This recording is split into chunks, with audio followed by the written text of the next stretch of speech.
This is not the entrance to a prison or high-security government facility. It is a boarding school, which has risen to the challenge of being a safe haven for albino students. Dozens of albinos are hunted down and killed in Tanzania and the surrounding countries each year. Witch doctors request albino body parts for magic potions they claim will make customers wealthy.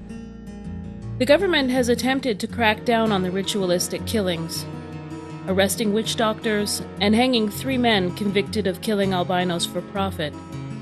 Nonetheless, the killings continue at an alarming rate. Most disturbing, however, is the fact that albino children make easy targets. Attending school would be too risky for these students, were it not for the protective measures in place here. It was in January this year when we received one boy from the southern part of this country. He overheard his own parents negotiating with another person for the purchase of himself. The plan was the parent to receive money from that person and in the night to come and kill that albino and take some parts.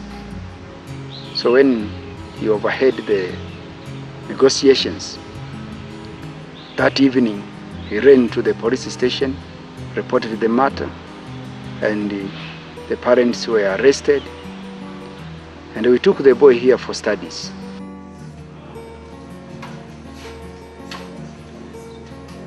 Albinism is a genetic disorder that carries grave health risks.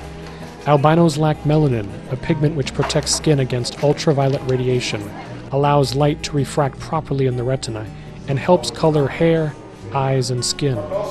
Without melanin, albinos are prone to skin diseases and vision disorders. Even exposure to moderate sunlight and UV radiation causes skin spots, scabs, and other skin damage in albinos. Skin cancer is a leading natural cause of death among African albinos. Because of their vision disorders, ranging from poor eyesight to clinical blindness, albinos are prevented from working at many jobs. One young girl we spoke to fought back tears as she described how she was allowed to take a 3-year training course to become an electrician, but was not allowed to be certified due to concerns about her eyesight. Without melanin, which helps the eye refract light, sunlight becomes an enemy to albinos, who experience a painful glare when they walk outdoors on a sunny day. To help solve the problem, ADRA Tanzania distributes free sunglasses to albino students, thanks to the generosity of its donors. Here we see albino students trying on the donated sunglasses to find a pair that fits them. One student strikes a pose for our cameras, showing off his new look. Another student appears delighted and deeply moved by the gift that will help her enjoy the outdoors without the glare that would have hurt her eyes before.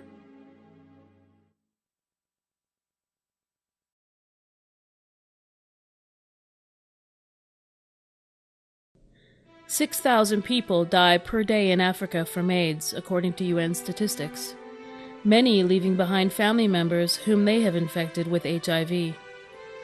A grandmother shows us a photo ID of her son who has died of AIDS. In her lap sits the son he left behind. The bond between grandmother and grandson is strong, but AIDS may break apart even this seemingly inseparable pair. The grandmother is infected with HIV, an unwanted gift from her late husband, a polygamist, who also died of AIDS." ADRA helps widows and orphans become self-sufficient by giving them seed for fruit trees and teaching them to raise cash crops and sell them at the market. Through the generosity of its donors, ADRA invests in orphans' futures, paying for their school uniforms, textbooks, and part of their secondary school tuition.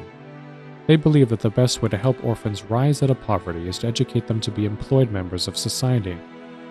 This young man thanks God and ADRA for helping him to continue in school.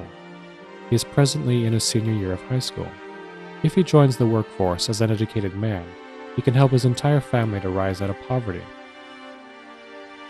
Another widow stands next to her granddaughter. The two are obviously very much in love. They even share the same name, Filipina. The grandmother expresses her gratefulness for the textbooks, uniforms, and monetary assistance provided by ADRA through its PIN project, which helps widows and orphans in need. She shows us the mango tree that she has been carefully raising. The money she earns from selling its fruit at the market will help to provide for her small family. Widows and orphans face another deadly threat. Approximately 2,000 people die of malaria in Africa each day. These mosquito nets, provided by ADRA to PIN project participants, help protect Filipina, her granddaughter, and many others, while they work to establish a better future for themselves. In a macabre twist, on Sleep Tight, Don't Let the Bedbugs Bite, Filipina assures her beloved granddaughter that she will be safe from mosquitoes while she naps.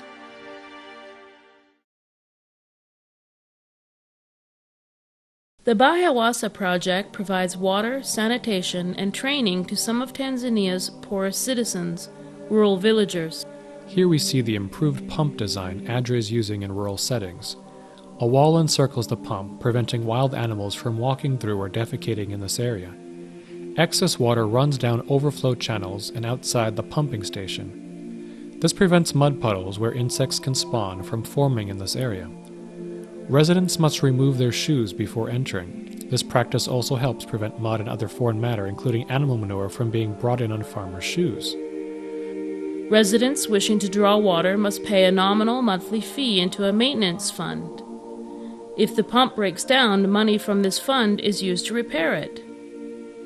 Village women unlock the pump at appointed times each day and monitor users to ensure only those who have paid can draw water. The appointment of women to such positions is intentional. And of course, women, they can. And if you empower them, they can manage to lead the team. Here we see a training session in which villagers disassemble and reassemble a pump. ADRA's goal is to empower the villagers to view the pumping station and its maintenance as a normal part of village life. Maintaining sanitary restrooms poses a challenge to rural schools. Most opt for more traditional solutions, such as this old latrine, which can barely accommodate the 200 students attending school here. When a latrine is overused, it becomes unsanitary and unsafe. To wash their hands after using the restroom, students have tied ropes around old fuel containers filled with water and slung them over an A-frame. By stepping on sticks tied to the ropes, they are able to tilt the containers over and wash their hands. Although the system is ingenious, it is labor-intensive and unsanitary. In contrast, ADRA builds high-quality latrines on permanent foundations. Ventilation pipes rise like chimneys above the structure, allowing noxious gases to escape. This ventilation system also eliminates the problem of insects. After using this latrine, students can wash their hands under a tap connected to a high-capacity water tank. Using such a tank allows all of the students to wash their hands without water supplies running out. The net result is better hygiene and waste disposal. In keeping with ADRA's goal of developing local resources and know-how, these school latrines are built almost entirely using village labor. Only ADRA engineers and hired masons assist the villagers as they work. Lining this pit with masonry walls ensures that it will form a sturdy foundation for the school's latrine. Villagers who participate in constructing school latrines are often inspired to create better latrines for their own homes, as this man was. Bringing sanitary and safe latrines to school children has also brought them to the whole village.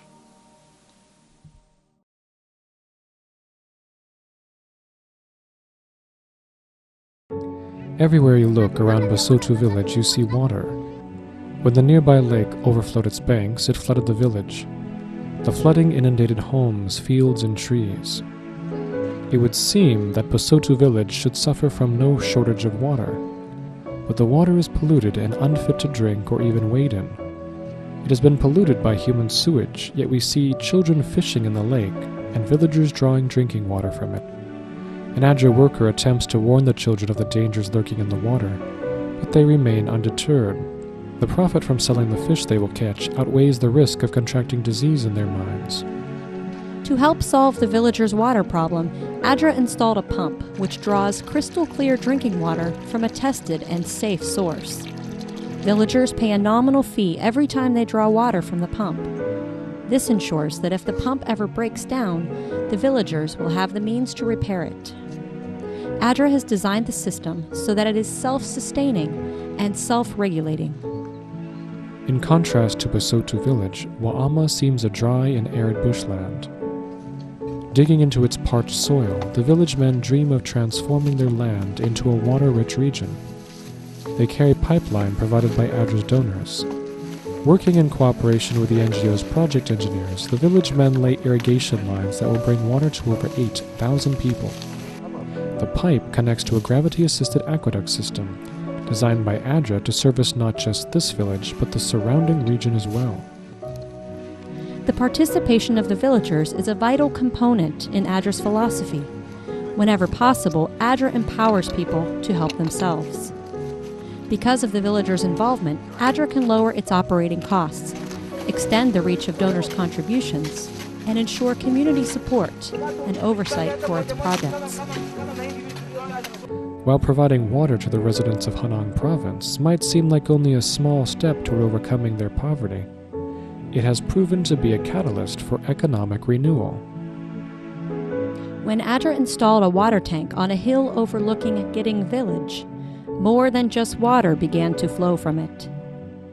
Children who used to travel long distances in the mornings to fetch water are now free to attend school. Children no longer have to endanger themselves or their flocks at watering holes. A trough near the tank welcomes their thirsty flocks. Meanwhile, their parents now have enough water to raise fruits and vegetables in their gardens and sell them at the market. With the profits they earn, they can build permanent homes for themselves and their families. The permanent homes, the markets, the gardens, the easing of child labor, the increase in school attendance. All of these benefits overflow from a simple water tank on a hill.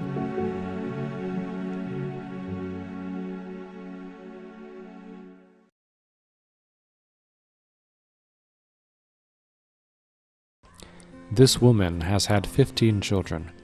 Several have already died. During our visit, one child showed typical signs of malnutrition, a white scalp and overwhelming drowsiness. Asked by a government social worker why she had so many children, it became clear that neither she nor her husband knew the relationship between intercourse and conception. They had never been educated. To help solve the problem, ADRA conducts seminars to educate people about health, sexuality, and disease. Their innovative approach to education includes using songs, dances, videos, lectures, and question and answer sessions to capture the hearts and minds of community members. ADRA works with people of all religious affiliations. Here, a Christian woman dresses as a Muslim, a sign of respect for those she serves. As an employee of ADRA, her job entails working with Islamic community leaders to educate their youth about AIDS. At an Islamic community center, Muslim youth she helped train are teaching other young people about AIDS. Boys and girls sit on opposite sides of the large hall during a lecture about AIDS and sexuality. The involvement of women as lecturers on sexuality is remarkable in the Islamic community, especially in mixed company. But Islamic clerics here in Tanzania hold progressive views, especially about working with ADRA, a Christian organization affiliated with the Seventh-day Adventist Church. The relationship between the Islamic community and ADRA serves as a model for interfaith cooperation. In a world where Christians and Muslims often polarize, this relationship offers hope.